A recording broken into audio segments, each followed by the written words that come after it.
serta hadirin yang berbahagia. Halo semuanya, apa kabar? Semoga kita semua selalu dalam keadaan sehat dan penuh semangat ya. Baiklah, sebelum bertutur, izinkan saya berpantun terlebih dahulu. Beli kain berwarna biru, dibuat baju tanpa serasi.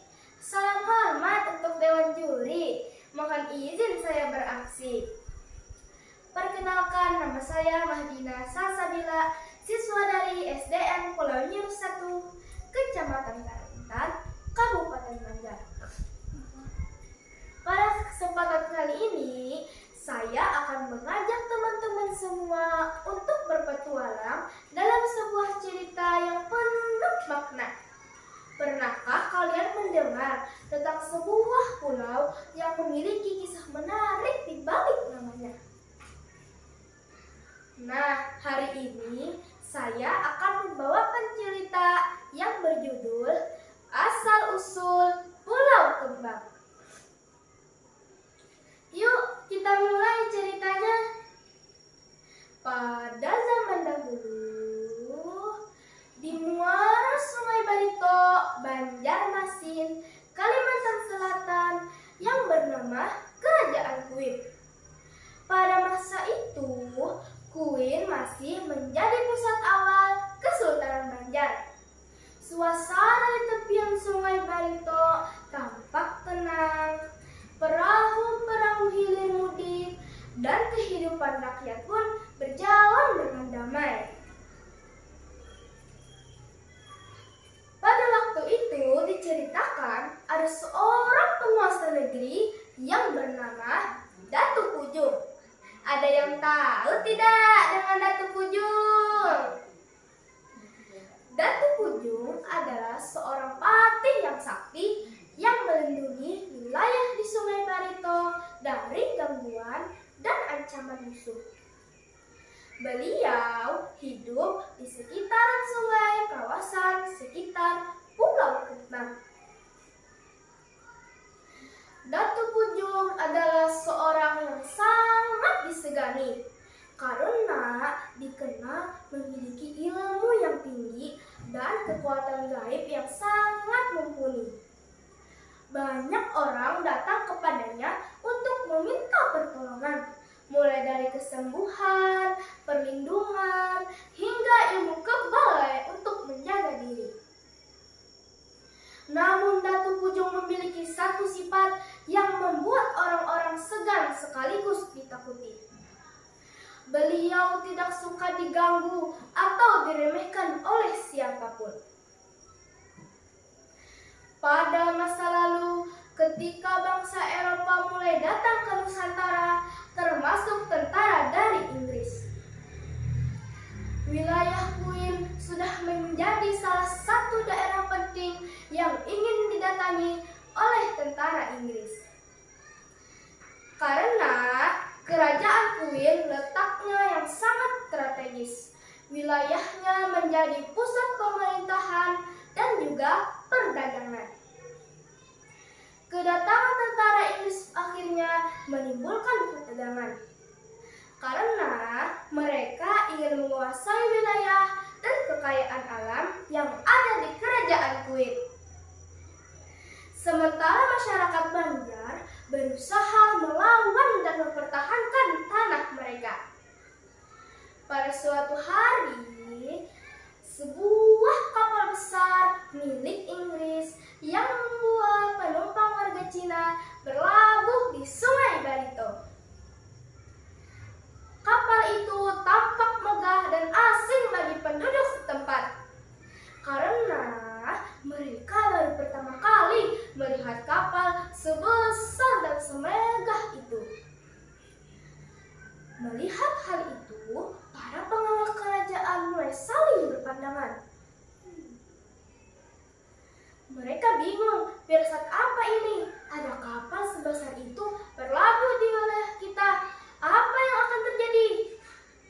Wah, kapal itu besar sekali, bisik salah satu prajurit. Iya, tapi kenapa tidak ada satu pun penumpangnya yang menghadap kepada raja. Gumam prajurit lain sambil kening berkerut.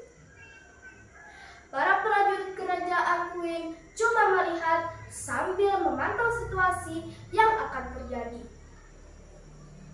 Akan tetapi, dari seluruh penumpang kapal itu, tidak ada satupun yang menghadap kepada raja.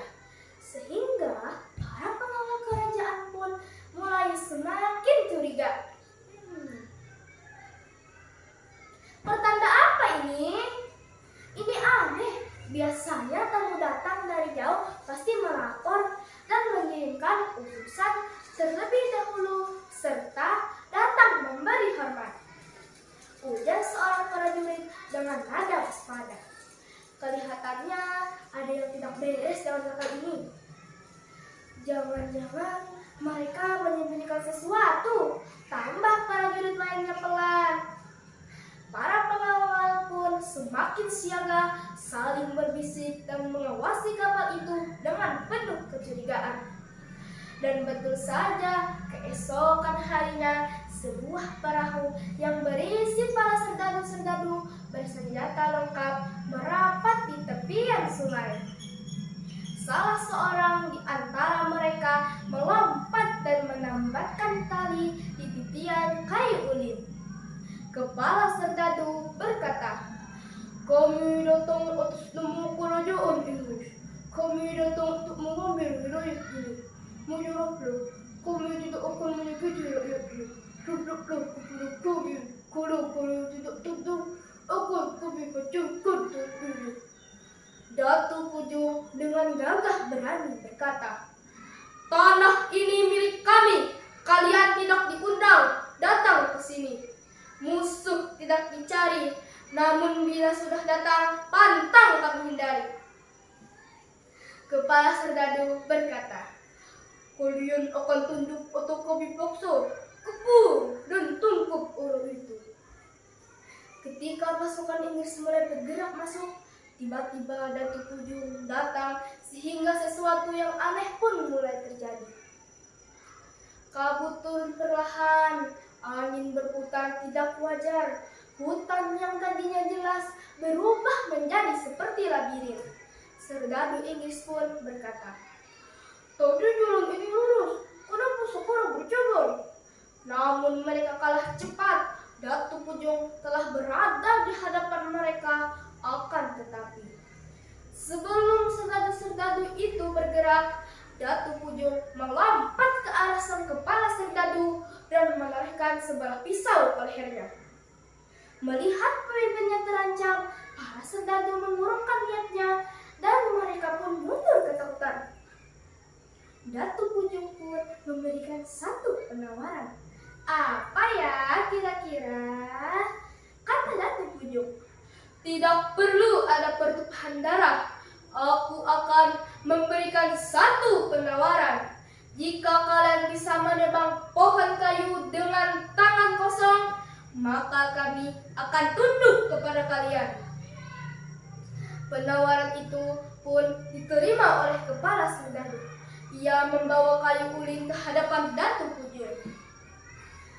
Namun para serdadu itu tak sanggup melihat hal itu. Datu Puju pun memotong kayu ulin tersebut menjadi dua bagian dengan tangan kosong.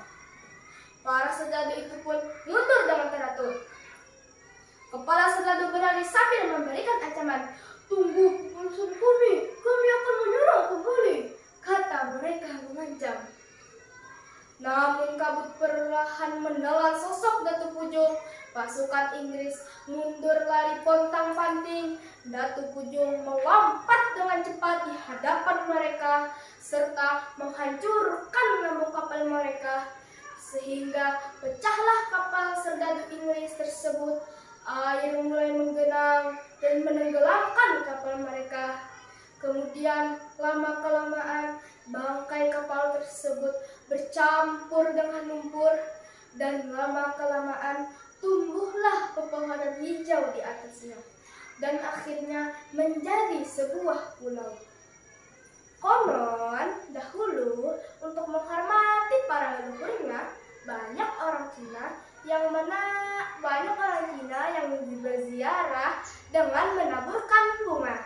Karena seringnya warga Cina yang dengan menabur bunga di wilayah tersebut, sehingga sampai sekarang tempat tersebut terkenal dengan sebutan Pulau Kembang. Nah, apa ya pesan dari cerita ini? Jadi pesannya adalah dimanapun kita berada, kita harus memiliki adab dan kesopanan. Karena adab lebih tinggi daripada ilmu. Janganlah sombong dan serakah. Karena kesombongan dan keserakahan hanya akan membawa kehancuran. Hormati tanah dan budaya orang lain. Karena setiap tempat punya adat dan kehormatan yang harus dihargai. Kebaikan akan selalu punya pelindung karena niat baik dan kebenaran. Menemukan jalannya sendiri untuk bertahan. Sampai di sini cerita saya.